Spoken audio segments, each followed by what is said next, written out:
അടി എന്ന് പറഞ്ഞു കഴിഞ്ഞാൽ പൊരിഞ്ഞ അടി. കുറച്ച് ദിവസങ്ങൾക്ക് മുമ്പ് രാജ്യസഭയിൽ സുരേഷ് ഗോപിയും ജോൺ ബ്രിട്ടാസും തമ്മിൽ വലിയൊരു വാക്പോര് നടന്നു.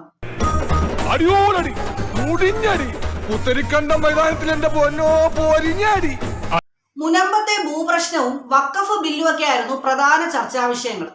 പക്ഷെ ഇതിന്റെ ഇടയിലേക്ക് എമ്പുരാനും കൂടെ കയറി വന്നു. അപ്പൊ ഇവര് തമ്മിലുള്ള ഫൈറ്റ് ഒന്നും കൂടെ സ്ട്രോങ് ആയി.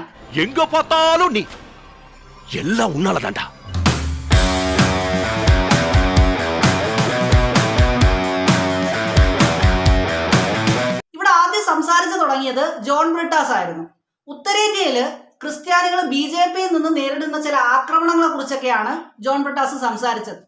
ഓരോ ദിവസവും ക്രിസ്ത്യാനികൾക്കെതിരെ ഉത്തരേന്ത്യയിൽ ആക്രമണം നടന്നുകൊണ്ടിരിക്കുകയാണ്.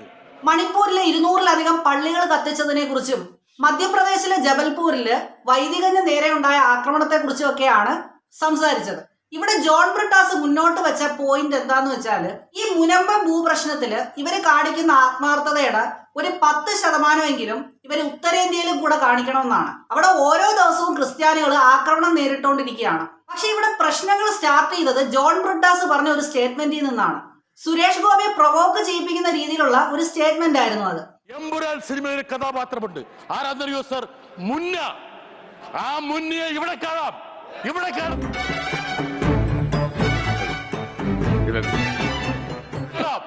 ഈ BJP ബെഞ്ചുകളിൽ ഒരു മുന്നയെ കാണാം. ഈ മുന്നയെ തിരിച്ചറിയും, മലയാളി തിരിച്ചറിയും, കേരളം തിരിച്ചറിയും സർ. എമ്പുരാൻ എന്ന സിനിമയില് യൂദാസിനെ പോലൊരു കഥാപാത്രമുണ്ട്. ആ കഥാപാത്രത്തിന്റെ പേരാണ് മുന്ന. അപ്പൊ മുന്നയെ പോലൊരു കഥാപാത്രം അവർക്കിടയിലും ഉണ്ട് എന്ന് ജോൺ ബ്രിട്ടാസ് പറഞ്ഞു. അപ്പൊ സുരേഷ് ഗോപിക്ക് ഒരു കാര്യം മനസ്സിലായി, ഇത് തന്നെ ഉദ്ദേശിച്ച് തന്നെയാണ് ജോൺ ബ്രിട്ടാസ് അങ്ങനെ സംസാരിച്ചതെന്ന്. പിന്നെയാണ് നമ്മുടെ സുരേഷ് ഗോപിയുടെ യഥാർത്ഥ പെർഫോമൻസ് തുടങ്ങുന്നത്.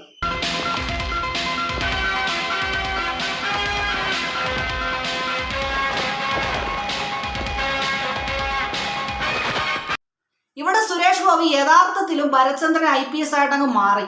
നമ്മുടെ സുരേഷ് ഗോപിക്ക് സിനിമയിൽ അഭിനയിച്ചതിന്റെ ഒരു ഹാങ് ഓവർ ഇപ്പോഴും മാറിയിട്ടില്ല. ഭരചന്ദ്രൻ IPSും കമ്മീഷണറും ഒക്കെ ഇപ്പോഴും അയാളെ ക്യാരക്ടറിലുണ്ട്. പക്ഷെ എനിക്കിത് കണ്ടപ്പോൾ ഇതേ ക്യാരക്ടറുള്ള വേറൊരാളെ എനിക്ക് ഓർമ്മ വന്നു. അത് നമ്മുടെ വിരാട് കോഹ്ലിയാണ്.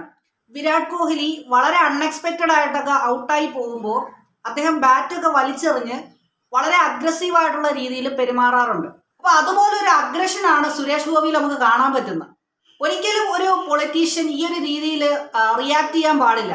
ഇവിടെ സുരേഷ് ഗോപി കുറച്ച് ഓവർ അല്ലേ എന്ന് നിങ്ങൾക്ക് തോന്നുന്നുണ്ടോ? Chief minister of Kerala have the guts. പവിത്ര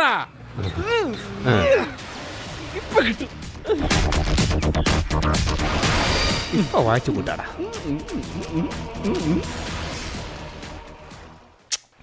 പിന്നെ നാണക്കെടുത്തി.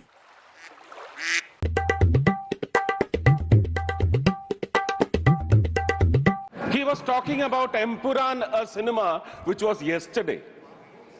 Does he dare to have a re-release of 51 cuts? TP Chandrasekharan. Left, right, left. ഇവിടെ സുരേഷ് ഗോപി ന്യായമായിട്ടുള്ള ഒരു ചോദ്യമാണ് ചോദിച്ചേക്കുന്നത്. പക്ഷെ എനിക്ക് തിരിച്ച് സുരേഷ് ഗോപിയുടെ ഒരു ചോദ്യം ചോദിക്കാനുണ്ട്. BBC-യുടെ മോഡി ക്വസ്റ്റ്യൻ എന്ന ഡോക്യുമെന്ററി അത് പുറത്തിറക്കാനുള്ള ധൈര്യം നിങ്ങളുടെ നരേന്ദ്രമോദിക്കുണ്ടോ?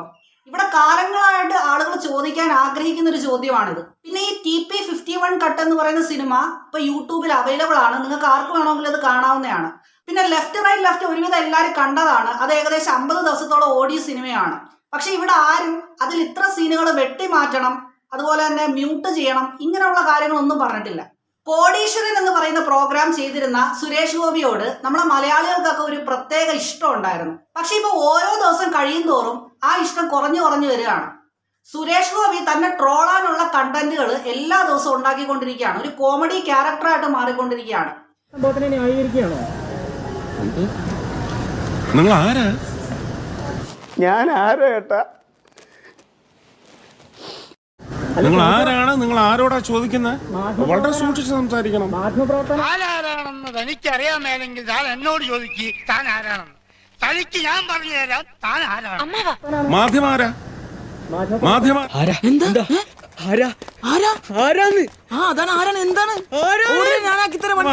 ഇവിടുത്തെ ജനങ്ങളാണ് വലുത്. Please be careful. കുറെ കാലം പിണറായിയും ഗോവിന്ദൻ മാഷും ഒക്കെ കോമഡി ക്യാരക്ടർ ആയിരുന്നു. അപ്പോൾ അതിനേക്കാളും വലിയൊരു കോമഡി ക്യാരക്ടർ ആയിക്കൊണ്ടിരിക്കുകയാണ് സുരേഷ് ഗോപി. സുരേഷ് ഗോപി പല അഭിമുഖങ്ങളിലും പറഞ്ഞൊരു കാര്യമുണ്ട്. അദ്ദേഹം റോൾ മോഡലായി കൊണ്ടു നടക്കുന്ന ചില രാഷ്ട്രീയ നേതാക്കളുണ്ട്. ഇപ്പൊ ഉദാഹരണത്തിന് EK നായനാര്, K കരുണാകരൻ, ഇന്ദിരാഗാന്ധി. അപ്പൊ ഇതുപോലുള്ള നേതാക്കളെയൊക്കെ റോൾ മോഡലാക്കി വെക്കുമ്പോൾ ഈ നേതാക്കളൊക്കെ മീഡിയയുടെ ചോദ്യത്തെ എങ്ങനെയാണ് നേരിട്ടത്, ആ ഒരു കാര്യം ഇദ്ദേഹം ഇനിയും പ്രാവർത്തികമാക്കിയിട്ടില്ല. ഇവിടെ സുരേഷ് ഗോപി ഓവറായിട്ട് റിയാക്ട് ചെയ്യുകയാണ് ചെയ്തത്. ഒരിക്കലും അദ്ദേഹം BJPയുടെ കമ്മ്യൂണൽ പൊളിറ്റിക്സിന്റെ ഭാഗമാകാൻ പാടില്ലായിരുന്നു എന്ന് തന്നെ ആവണം നമ്മൾ എല്ലാവരും ഇപ്പോൾ ചിന്തിച്ചുകൊണ്ടിരിക്കുന്നത്.